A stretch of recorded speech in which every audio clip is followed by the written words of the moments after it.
I'd always been curious about Morocco. Well, North Africa and the whole Arab world, of course, but it still seemed Morocco was the closest bet.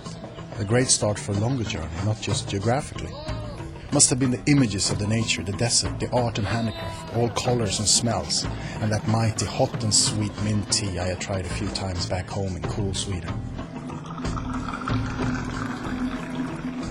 All of it grabbed me as a kid.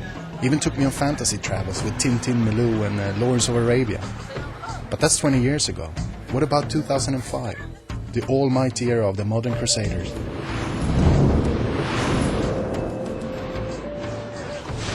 I sure had a very different feeling now. Or was it fear? Was it really true that the Arabs, Muslims were as different and dangerous as our Western leaders constantly declared?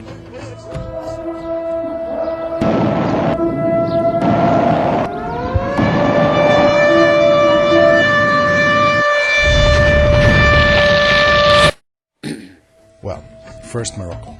A short boat trip over the dire straits of Gibraltar, and there it was, unconquerable Tangiers, Africa's first and for some I guess last resort, on a tip where the Atlantic meets the Mediterranean.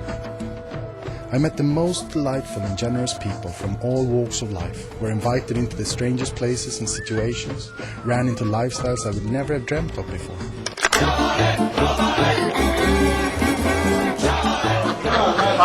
If you speak policy, they cut your...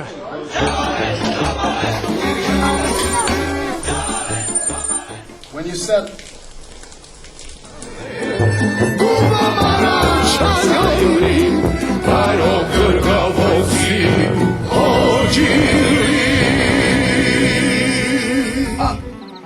But the truth is, it wasn't until I stopped, observed and listened carefully, in that moment of honest human contact, that I really started to understand and appreciate Morocco fully.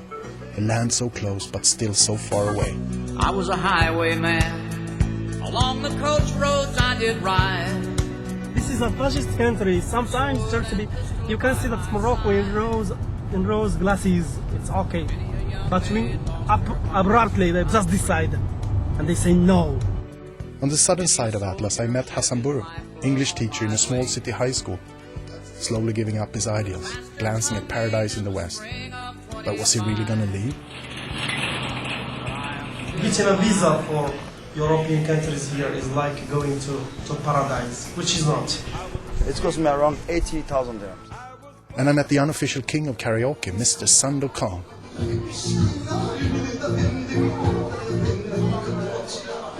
A man without roots, but with the greatest of hearts. I feel like Tarzan. Yeah, this is your own jungle. I like Tarzan because in jungle there is no problem because there is no bad people. No. Thank you.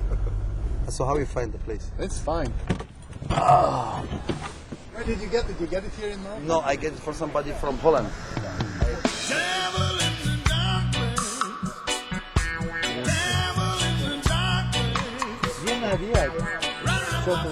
You put it in I put it in my shoes or your shoes? We want your smell now. And there was Tangier's sharpest four-gid, the homosexual upper-class dandy, Lamarty. A man in his 50s with the body and mind of an 18-year-old. Lamarty always had some deal going. Did you ever get married, Mark? Never. You never Let's do it now. I do it, but only for the falsification of papers. Good English. Horse. And last but not least, it was the practicing Muslim, a countryside hairdresser, Mohammed, the family man, who did finish school at 12 but now wanted to learn English in exchange for his native Berber dialect, Tashlahate. Of course I accepted his invitation. Slowly I started to recognize the fact that Morocco was eating me alive, and I loved every single minute of it. What else could I do? I was looking for Mecca.